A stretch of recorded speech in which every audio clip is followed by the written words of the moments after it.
For hundreds of years, people from all walks of life have reported sightings of a large hairy animal walking on 2 feet.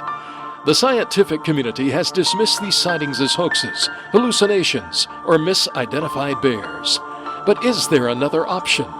Is it possible that there is an ape, the largest of the great apes, unrecognized and unclassified by modern science, roaming the forest of North America? Please join us as we seek the answer to this compelling question. You have arrived at the intersection of myth and science, of fact and folklore. You have arrived at Bigfoot Crossing.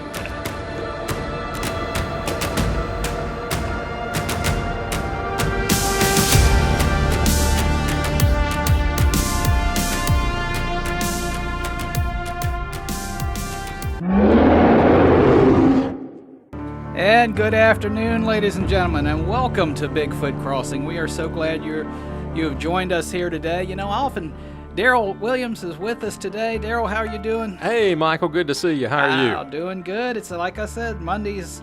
The only reason to look forward to Mondays is Bigfoot Crossing. The search continues. It does indeed. It does indeed. We've got a good show today. And but you know, Daryl, I often talk about Bigfoot Crossing like it's a place. I welcome people to it. I say, you have arrived here. And it really is. I mean, it maybe not be a physical place, but I guess would that make it a metaphysical place? There you go. Is that a good term? Let's go with that. Because it's a place where, you know, as I've said before, Crossing is a place where people meet and you know, exchange information. And so Bigfoot Crossing is a place where we can all get together. We can talk about Bigfoot. And in a way that information gets exchanged and no one gets ridiculed. You know, that happens a lot, unfortunately. And I was just reading something on the internet about one of our guests today. And he was talking about the fact that so many folks don't come forward with information about Bigfoot because they get made fun of or they get ridiculed or they're afraid to talk about it. And so we want to create a space, a place, a crossing where we can all gather together, where we intersect our lives together, and we can talk about Bigfoot. We even welcome skeptics to this circle, right? Oh, absolutely. Skeptics are welcome because, you know, there's always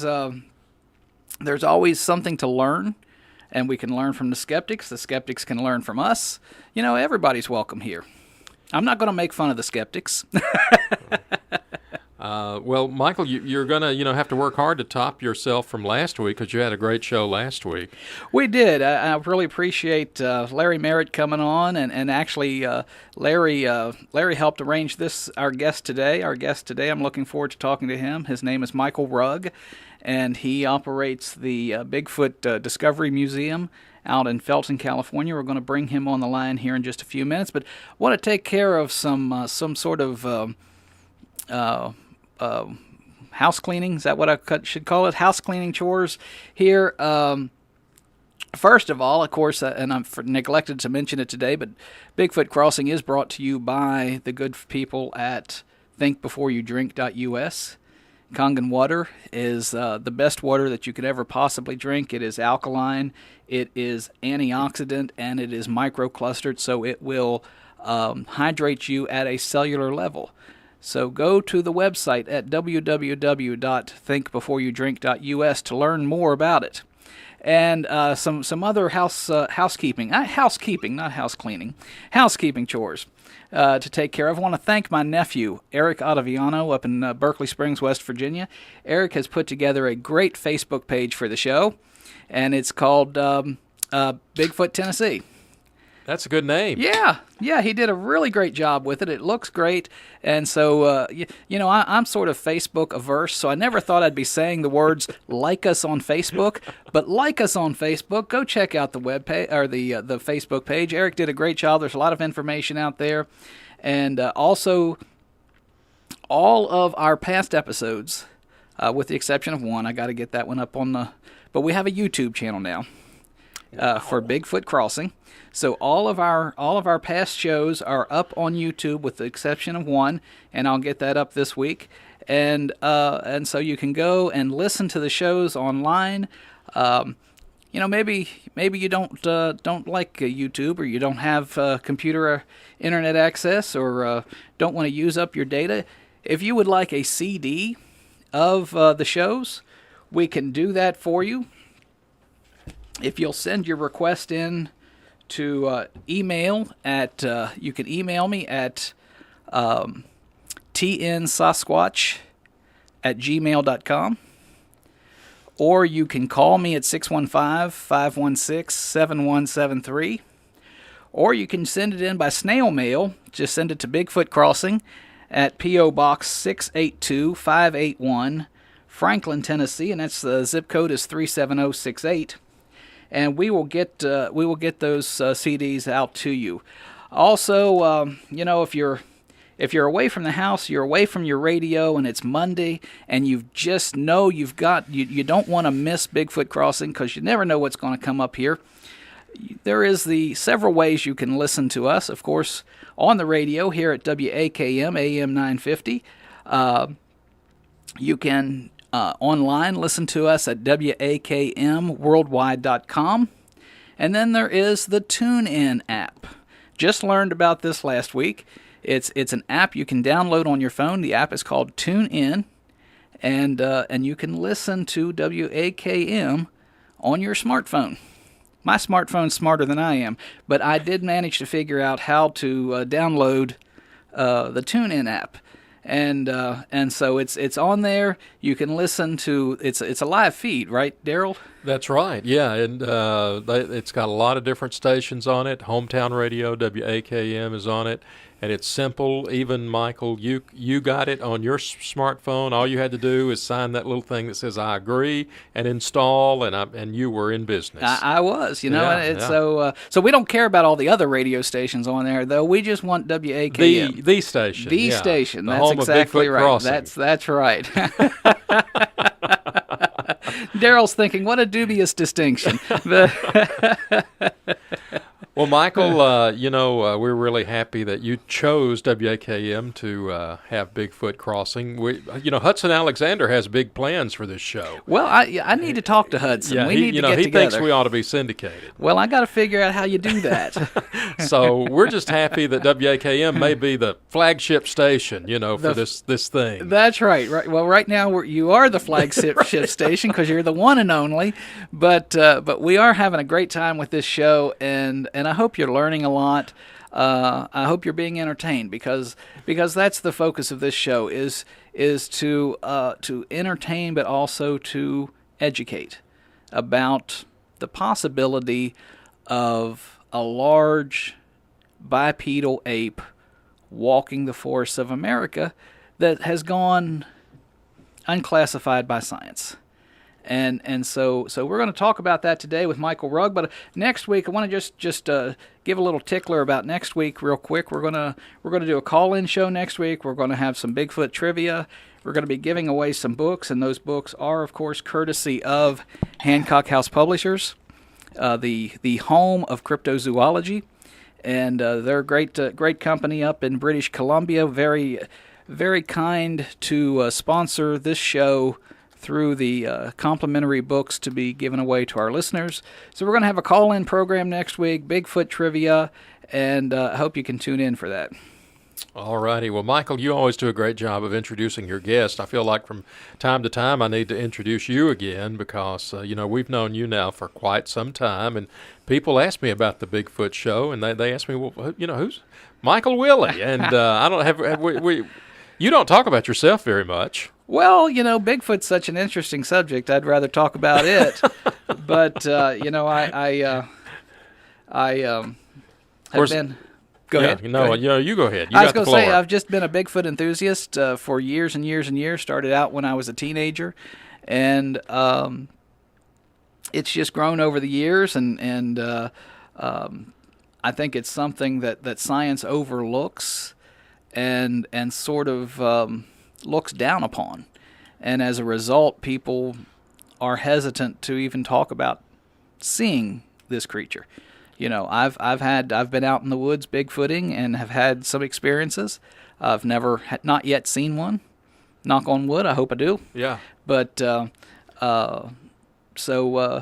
know, I think there's something there that bears investigating, and that's what John Green said in the introduction to his book, Sasquatch: The Apes Among Us. He says, this is not a book about believing in Sasquatch.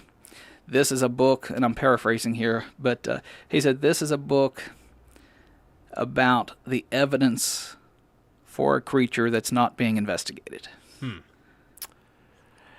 Well, we're going to be placing a call here in just a couple of minutes. Let's go ahead and call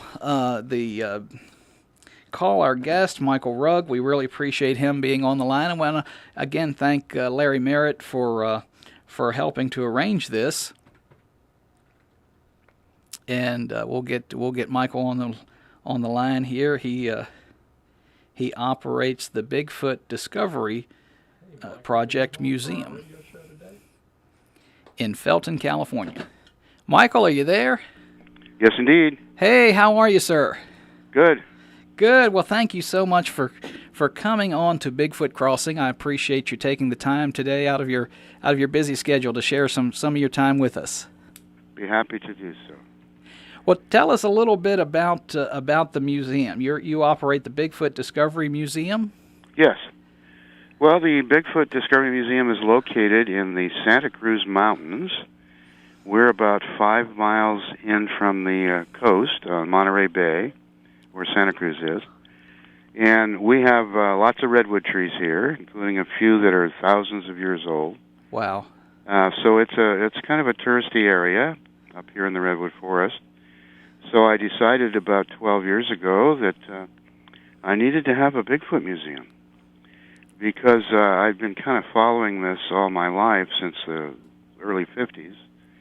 And, of course, there's lots of skeptics out there, and I've had a lot of people, give me a hard time about it. Sure. And then I lost my job and discovered that at my age I wasn't likely to get rehired to do the kind of work I was doing. So I had to kind of reinvent myself, so I decided to become the Bigfoot guy. Okay. And I was hoping that if I build it, they will come, the old cliche. And it has worked out beautifully because people come here from all over the world, and a lot of them have stories to share. So I hear stories, on a weekly basis of people's encounters with all kinds of things, not just Bigfoot. Uh-huh. So it's been a great and glorious time. It's not real good for the pocketbook, but it's good for the mind. There you go. Well, they say if you're doing something you love, you never work a day in your life. Yep, that's kind of how it feels. That's super. That's super. Yeah, I was reading a little bit about the museum on a website, and there's a quote from you in there that sometimes you feel like a shrink because people will come up to you and say something like, "Well, I've never told anybody this, but..." Mm-hmm. That's exactly right. I hear that a lot. And most of the eyewitnesses who have come in here from the local area have said, well, I don't talk about this.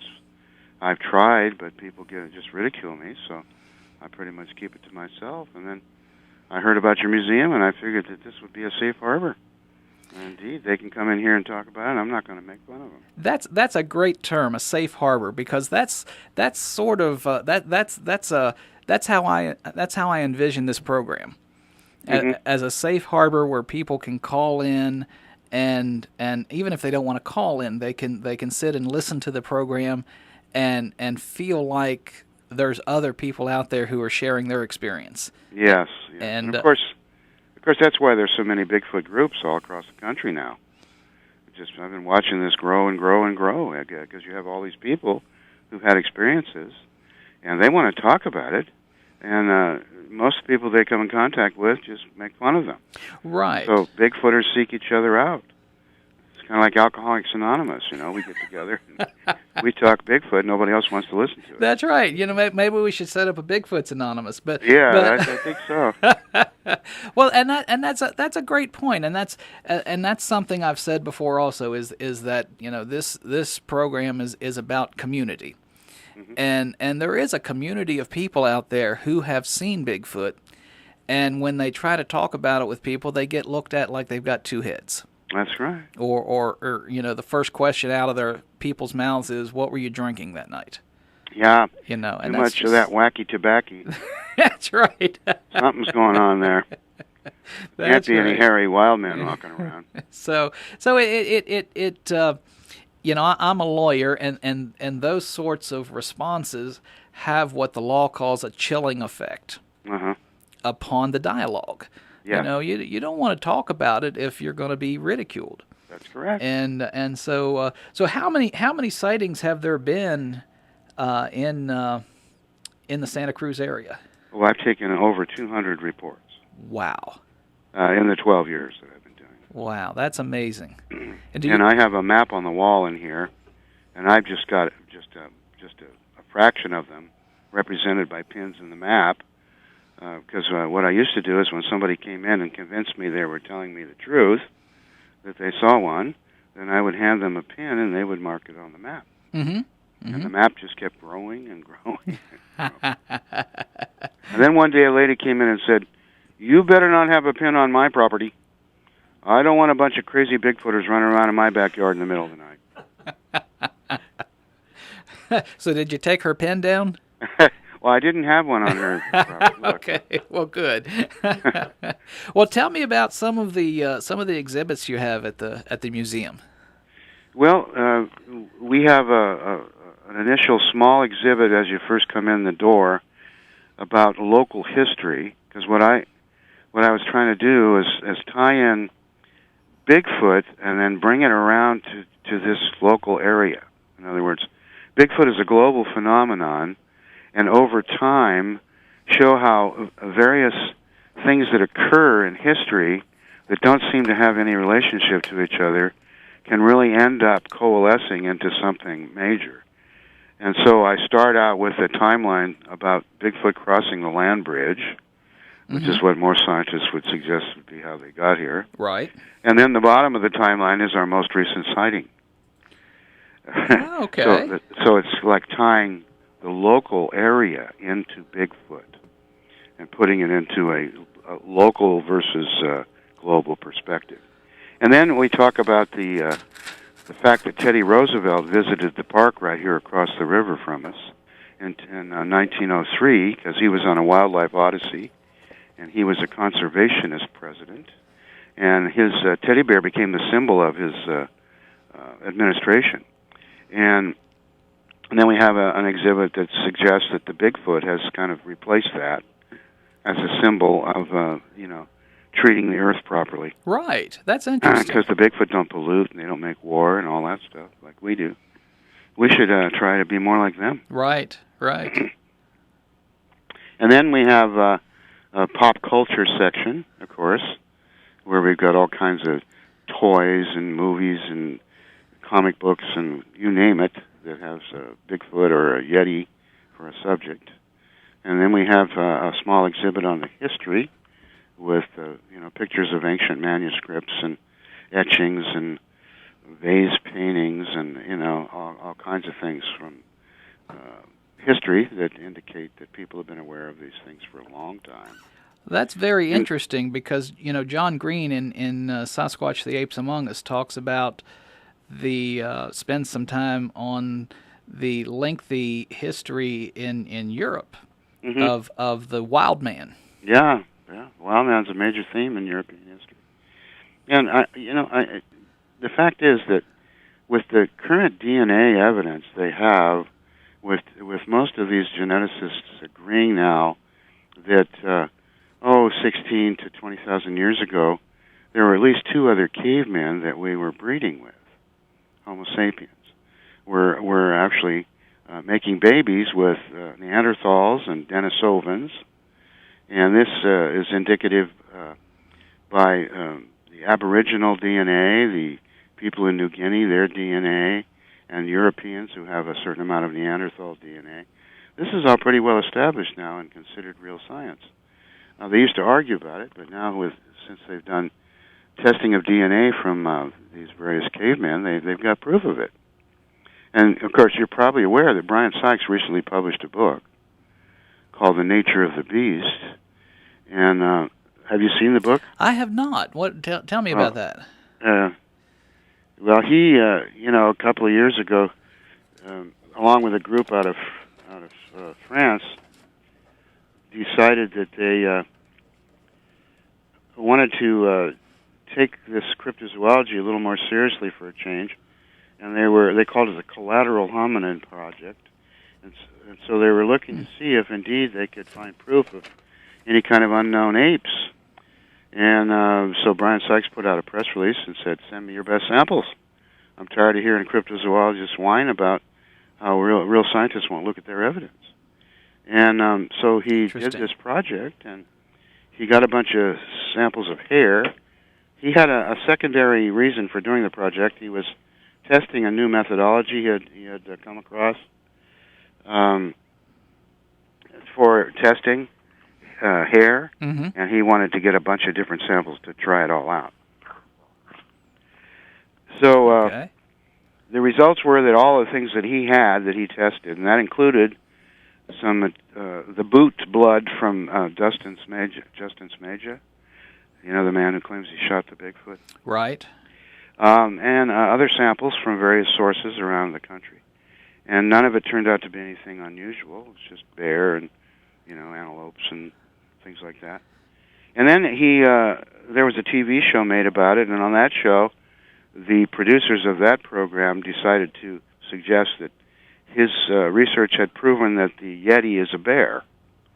And, of course, it didn't, and Sykes himself didn't really say that. Right. He said that he couldn't identify. He could identify all the hair he had. So all he really did was prove that he had no Yeti hair. But that's the bottom line. Suddenly that springs into the Yeti is a bear. Yeah, suddenly that's the Yeti is a bear. Yeah. And so I think he decided to write these books to make this all clear. And so I went online yesterday. Well, first I'll just read you the little statement at the top of the book. The cover has a picture of some mountains, and it says the nature of the beast. Brian Sykes, it says Professor of Human Genetics at Oxford University and author of the international bestseller, The Seven Daughters of Eve. So he was one of the scientists that claims that we all sprung from a common ancestor in southern Africa 170,000 years ago that they refer to as the mitochondrial Eve. I see. And he got big-time praise for this book and for this breakthrough. So on the top of the book here, it says, right up above the title, the first scientific evidence on the survival of ape men into modern times. Wow. Now, for me, that's a big wow. Yeah. Because here's a very famous scientist who's suggesting that he has discovered proof that there have been ape men among us clear right up to the 1890s and early 20th century. And what he's talking about there is Zena, the famous Russian ape woman. It's a very well-known story amongst the Bigfoot community. Right. I'm familiar with it. And that was around 1890, and this woman was supposedly super strong. She was about 6'6", very muscular, covered all over in hair. She would not wear clothing. She seemed to be incapable of learning to speak. And but she gave birth to several kids, and then they had children. And so Sykes hooked up with those guys over in Russia, Bortsev and Bayanov, and they gave him the evidence because they traced the children and found out where they were buried and actually got some of their DNA. And he put it all together, and he's got a family tree in the book showing Zena at the top and then the offspring, and he back-engineered the DNA that he had access to. He didn't have her DNA, but he said he back-engineered it and claims that it was a 100% Southern African ape-man stock. So now, I went online yesterday, and I typed in Brian Sykes, and my God, everybody in the scientific community now has turned on him. Right. Now he's become a cryptozoologist, and they're all calling him names and putting him down and said this was bad science, and suggesting he's over the hill now. Something. Gosh, it's really amazing how fast these scientists turn on each other. Well, now I can in our very first show we had Dr. John Bindernagel on, and he and I had a lengthy discussion about the lack of scientists who are willing to publicly support the idea that even just to come out and say we should look at this, can be career-wise a suicidal move. Yes, exactly. Brian Sykes even says that in his book. He says in this book, if I were a younger man, I wouldn't have touched this with a 10-foot pole. But I'm old enough now, and I got a few credits to my, he wasn't worried. He's not worried about his reputation. Right. He's retired now. He's a smart man. He knows what he knows, and he's willing to go ahead and put it out there. And he's taking his hits, man. It's amazing. They'll beat you up over it. They really will. Oh my will. Goodness. It's a little more. Having discussed this, it's a little more clear to me now why Dr. Bendernagel's having so much trouble getting and of folks course to take a Dr. stand. Meldrum as well. And Meldrum, exactly, yes. Yeah, you know what happened when he published his book. Mm-hmm. Yeah, 60 of his peers at Idaho State signed a petition, suggested they write him out of town on the rails. And then the administrator had to say, well, look, this guy's an exemplary professor. He's worked on several books on human origins. He volunteers at the local museum in his spare time, and he does Bigfoot in his spare time. And what was really hilarious, and going back to this, how fast these scientists turn on each other, his book was endorsed by Jane Goodall and George Schaller. Exactly. Those are two big names, so now we got Brian Sykes endorsing this thing now too, and they're chewing him up too. Right. It's sad because there seems to me to be just a lack of intellectual curiosity about things, and more of a focus on what's the dogma maybe for a better who's word. right rather than what's right. Right. Yeah. And everybody's got their agenda, you see. So, sadly, even amongst the people in the Bigfoot community, we have this kind of thing going on. You know, the Melba Ketchum thing, that was an unprecedented event, to have that many Bigfoot researchers cooperate and actually submit samples all to the same place. That was unprecedented.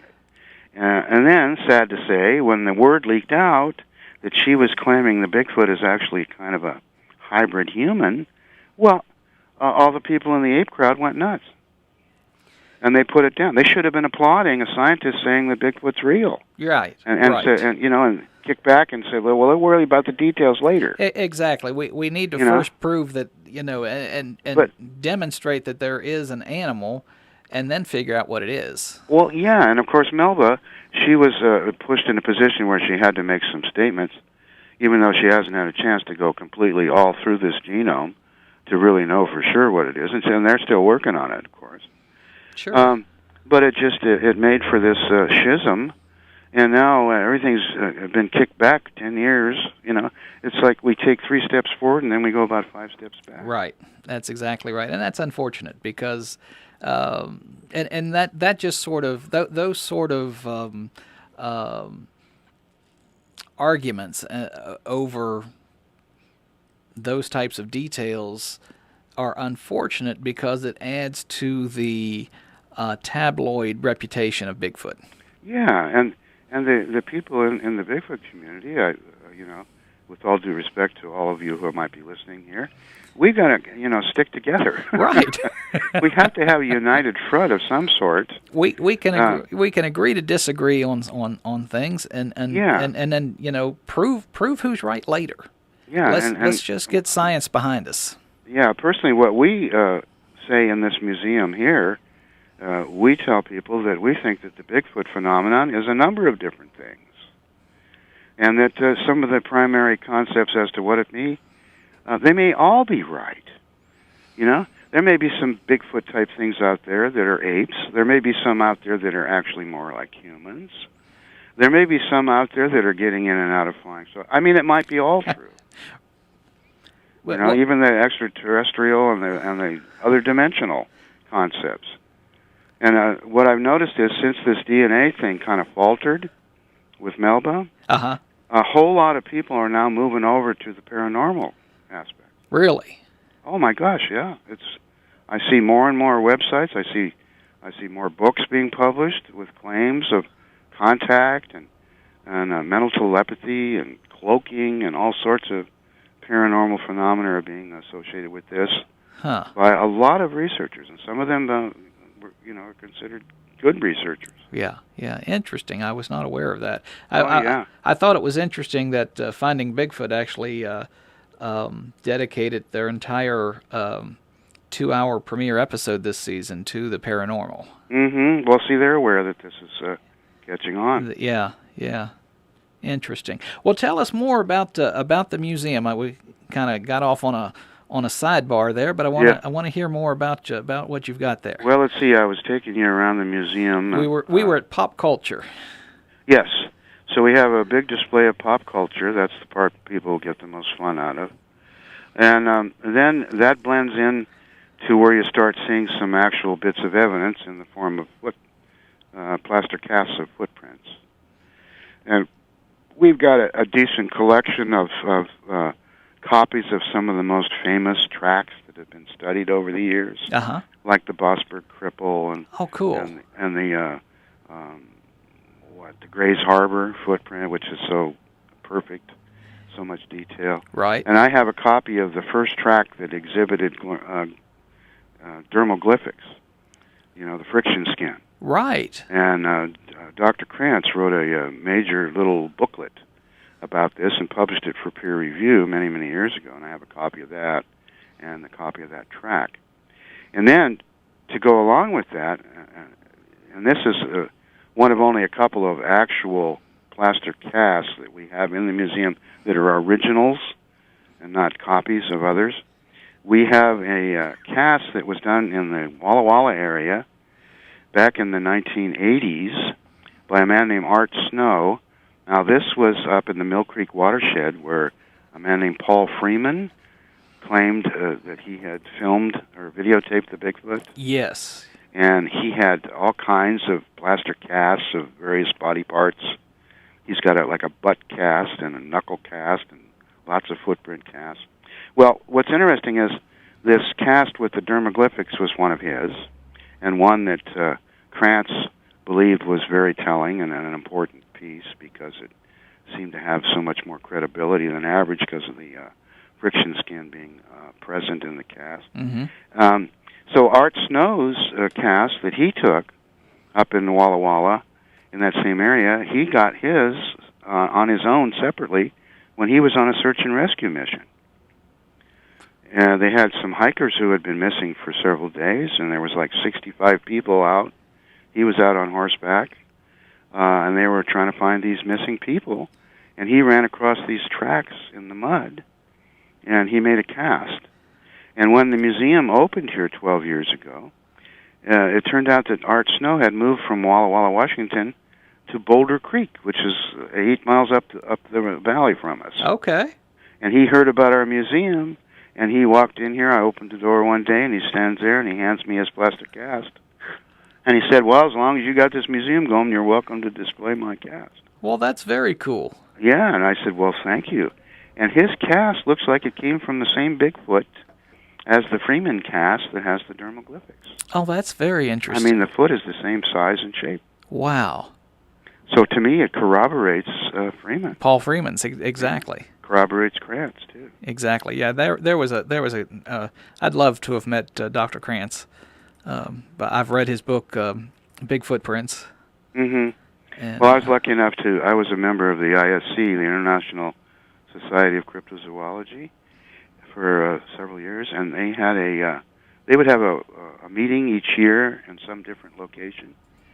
And in 1989, Grover Krantz was the host up at Pullman. Okay. And I was lucky enough to go up there. That's where I met DeHinden and Green and Grover Krantz. Wow. Daniel Perez.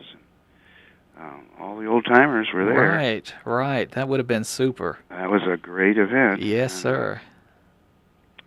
And wow. And then on the way back from that event, I stopped in at Willow Creek, and I met up with Al Hodgson, the old guy that ran the store there. Is he still living? He is, but he's now to the point where his son won't let you talk to him. Oh, really? He's protecting him because he's losing it. Oh, I'm sorry. You know, when people get old, their memory starts to go. Sure. And it happens to the best of us. Well. So, yeah, he's to the point now where they don't want people knocking on the door and wanting to talk Bigfoot. I understand. But just a few years ago, he was down here visiting one of his sons who lives in the Bay Area here, and he came to the museum. Oh, wonderful. So I was really pleased that Yes. he showed up here. Yeah, so I stopped on the way back from Pullman, and I had purchased Grover Krantz's reconstruction of the Gigantopithecus skull at the event, and I showed that to Al, and he was all excited. I sent him a photo, and he used to have it on display in his store in Willow Creek. Well, that's very cool. Is the store still operating? Does his son's Well, his operate store it, has now been sold, and okay. And they've added a whole wing to the museum up there. See, they had a pioneer and Indian museum there in Willow Creek. Yes, sir. It's called the China Flat Willow Creek Museum. And because they started being aware of the Bigfoot thing in that area way back in the 30s, the people there knew that others were claiming to have seen them, and these tracks were being found. They started putting some of that stuff in their museum there, and then they, of course, discovered that more people were interested in that than the other stuff. And so a few years back, around 2003, they had a major symposium there at the Willow Creek Museum, and John Green was there, and Bob Gimlin was there. That's when I first met Bob Gimlin. Okay. And Wow. they put a whole new wing. The whole town joined in because their main source of income in Willow Creek is tourism. Right. And the main thing that brings the people there is the Bigfoot Museum. Bigfoot. Don't they have a Labor Day Bigfoot festival or something? That's right. Bigfoot Days, D-A-Z-E. Okay. Wow. Well, I'm sorry. We get off on these sidebars, but let's. Yeah, well, that's let's because we're walking through the museum. Yes, and sir. These various displays, they bring up the subject matters. So we do have casts of footprints and other casts, knuckle prints and so forth, hand prints, and then we have a couple of hair samples on display and a little display that talks about hairs, and we have some Bigfoot poop in a little case that people can look at. The problem is that it's so dried out now; it's only a fraction of its former size. Okay. I mean, when this thing was fresh, it was magnificent. If a poop can be called that. I was going to say, I've never heard poop described that way. Well, it's just so grandiose in size. And it has insects in it and hair and pine needles and stuff. Uh-huh. Did you just get a scoop, Michael? A scoop on your show? I think so, a poop scoop. Yeah.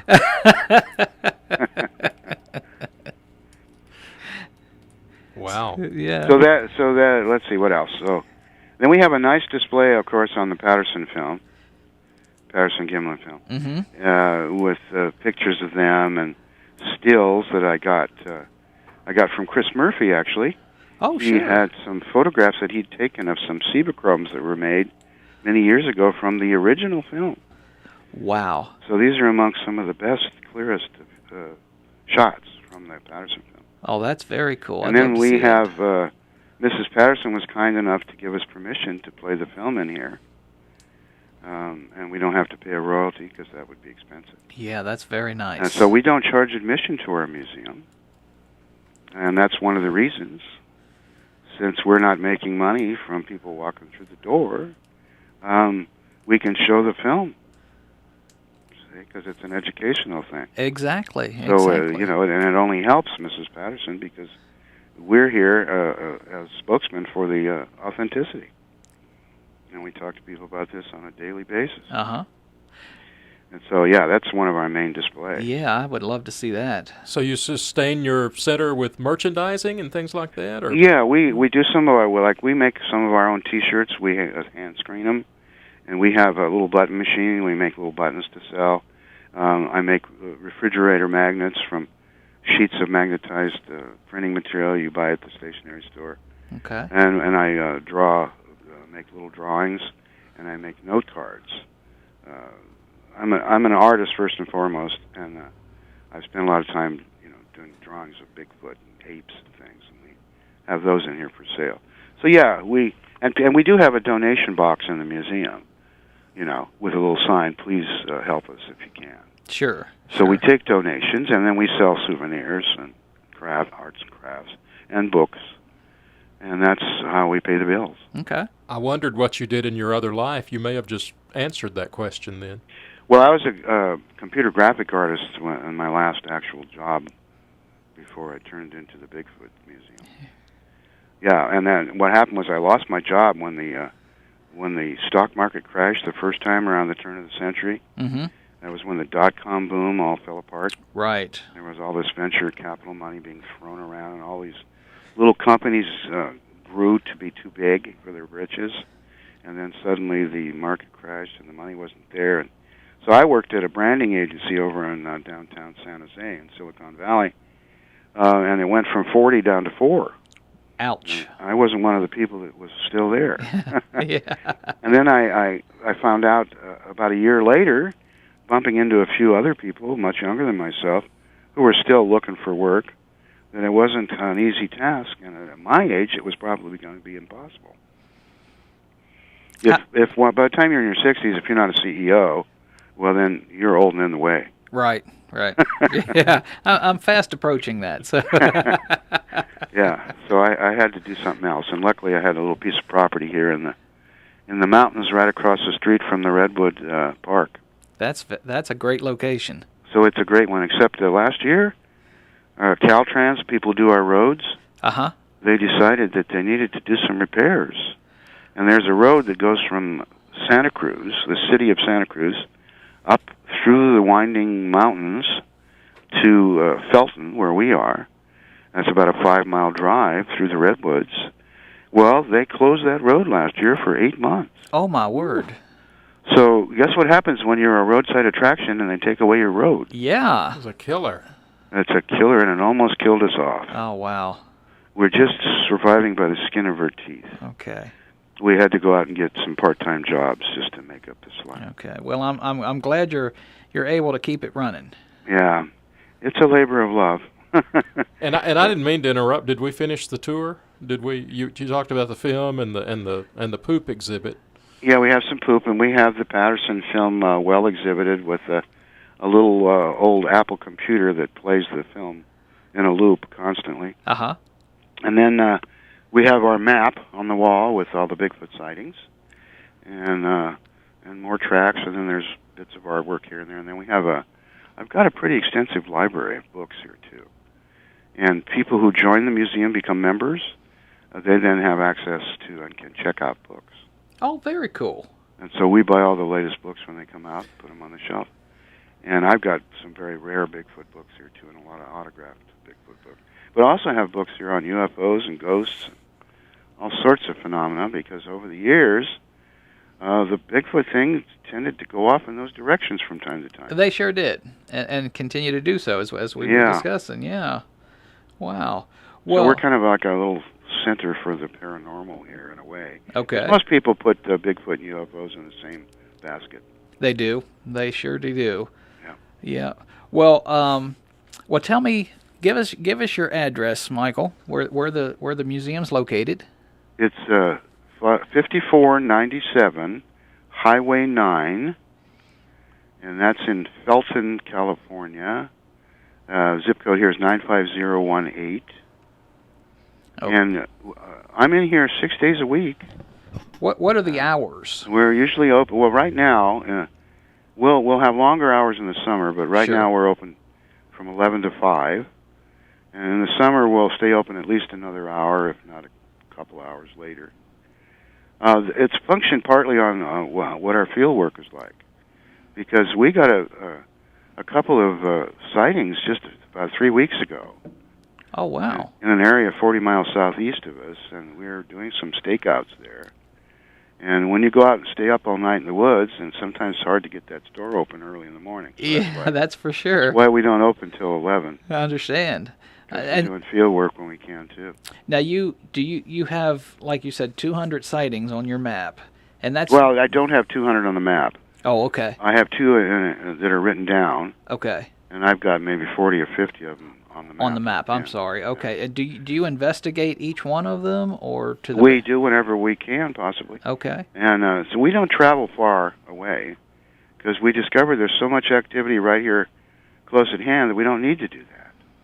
And so the way I look at it, why go to some gigantic wilderness area and look for a needle in a tremendous haystack when I can look for one in a hay bale here? That's right. Because my area is it's outlined by Silicon Valley, San Francisco, the Monterey Bay. So the only way these guys are getting in and out of here is by moving up and down from the south. They're coming up from the Big Sur Wilderness area, up through the Santa Lucia Mountains.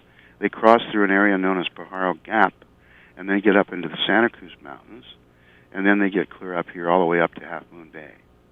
Okay. Which is, Half Moon Bay is just 20 miles south of San Francisco. Oh, wow. Wow. So they're right up on the edge of Silicon Valley. I mean, there's Bigfoot that can stand up on the mountain and look right down into Silicon Valley. Wow. That's cool. cool. I love the picture, the mental picture of that. Of that, yeah. Yeah, it's a Bigfoot juxtaposed against Silicon Valley. That is pretty good. Well, let me ask you, Michael, do the public schools or the local schools around there, do they support it? Do you have field trips to the museum? We do, but not nearly as many as we should. Okay. Because once again, most academics are skeptical about this. Sure. So they have to be brave. But we have had some college, high school, and scout groups Great. who've come in here. Great. And quite a people do homage. I mean, I wouldn't have stuck with it for 12 years if I wasn't getting positive feedback. Sure. Oh, absolutely. So the people who come in the museum and actually experience it, if they're willing to talk and not just stand in the middle of the room, turn around and walk out, if they will engage and let me talk to them about the exhibits, well, I get nothing but praise. Although I have discovered that some Bigfooters, some skeptics, are passive-aggressive, and sometimes it's not so passive. Yeah, really? For example, we've had tampons with ketchup thrown at our museum. Oh. We've been toilet papered and hit with fruit and eggs, not at Halloween, but several times. We've had rocks thrown through the siding on the front of the building, and I have broken windows right now from pellets and BBs that have been shot through. I've had bottles thrown through my car window outside. And sometimes I'll be walking around outside, and somebody will drive by and give me the one-finger salute and yell, "Bigfoot sucks," or something like that. That just ought not to be. And bless your heart, I'm sorry you're having to deal with all of that. But, if you want to disagree, but you don't have to be disagreeable about it. Some of these people, they disagree quite harshly. Yeah, that's just uncalled for. Yeah, the vandalism and even worse. I won't go into details, but it's quite something. Well, have you had any celebrity visitors? We've only had a few, quite a few lesser celebrities, people who are in the movie business but have bit parts or things, people whose names you wouldn't recognize. Okay. But we did get a visit from Pee Wee Herman. Oh, cool. He's probably our biggest celebrity. Okay, all right. And you were on an episode of Finding Bigfoot well, we were on season Finding or two Bigfoot. ago. We were also on Mysteries at the Museum. Oh, that's a great show. I love that Way show. back when they first started, we were one of their pilot episodes. Oh, wow. Yeah, I love that show. They talked about our tooth. And did I saw one of your podcasts. Was the tooth stolen? Yeah. Ah. Yeah. That's another one of those aggressive acts. Yeah. Huh. What in the world are they going to do with a Bigfoot tooth? They can't go out and buy drugs with it. Right. They just wanted the satisfaction of taking it away from us. Right. Yeah. That's just ridiculous. I'm sorry. Sorry you're having to deal with all of that. But and if people want to, let me give you your website address. It's www.bigfootdiscoveryproject.com. That's correct. And people can become members. I have a Facebook page too, and the Bigfoot Museum has a Facebook page. Okay. There's been one or two put up there that we didn't even do. Somebody else did it for us. Oh wow, that's very nice. So there's a couple of them. Yeah. Well, if folks, if you are in the California area, I encourage you to go to Felton, California. and meet up with Michael Rugg. Now, Michael, real quickly, we've just got a couple of minutes left. You've got a background in dulcimers, right? Well, yeah, my brother and I used to build them. We built them here in Felton for 20 years, or the better part of 20 years. I was telling you the other day, I have one of your folk roots dulcimers, and I need to talk to Howard because I'm having some tuning troubles with it. But and that could just be me. Yeah, well, you know, those have little inexpensive geared tuners on them, and they're not going to last forever. So your gears may have worn or something and may need replacement. Okay. I hadn't thought about that. Or your ears may have worn. Well, that happens too. That's entirely possible. But, excuse me. But, Michael, I want to thank you so much for being on the show. And, again, Michael is the curator of the Bigfoot Discovery Museum in Felton, California. And that web address, again, is bigfootdiscoveryproject.com. And when you go on that website, Michael, they can actually do a PayPal and become a member of the museum. Is that correct? Yes, they can. And okay. We have a few things there for sale. And one of the main things on the website of interest is there's an archive of some of our old newsletters. Oh, interesting. You can sit down and probably spend an hour or two going through those. And there's a lot of the newsletter had articles about BFRO outings. Okay. Interesting. So, they're kind of interesting. Yeah, I'll check that out. I'm just in the point where I'm going to start doing the newsletter again. It went dormant for several years, but I want to start it up again. Good. I'll be interested in seeing that. And I hope your business picks back up and now that the road is open now. Is that? Yeah, the road was open last October. Okay, good. But it was closed in February till October. Wow, that is a long stretch. Well, I figured it out mathematically. It did. It took away 40% of our revenue. Wow, that's a big hit to take. Yeah, and I don't know many people who can afford to have 40% of their yearly income taken away and still be in good shape. Yeah, I sure can't. And I guess the powers that be didn't compensate you for that. Well, I did file a claim. They told me, well, you can file a claim. Of course, you probably won't get anything. In 10 years, they'll send you a letter. And then they told me you got 6 months to appeal. So they want me to jump through hoops and stuff. Probably figure I'll give it up. That's what they're pushing you to do is to give it up, rather than to follow through. That's why they make it so difficult. That's unfortunate. So I'm going to refile. I'm going to go for it. Good.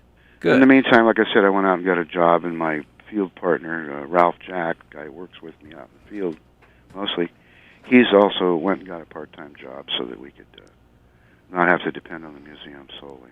Okay, I understand. Well, but we'd like to get back into it full-time because we miss out on all this field time we could have. And sure. Well, doing other things. I certainly hope it picks up for you. And again, folks, if you're making a trip to California, plan some time to go to the Bigfoot Discovery Museum in Felton, California.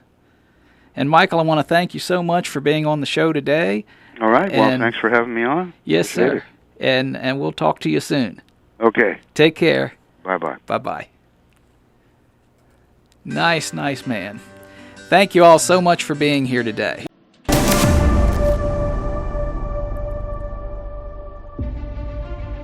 We hope you have enjoyed your visit with us here at Bigfoot Crossing. The internet home for Bigfoot Crossing can be found at www.bigfootcrossing.net. Michael Willey's website, Bigfoot in Tennessee, can be found at www.tnbigfoot.net.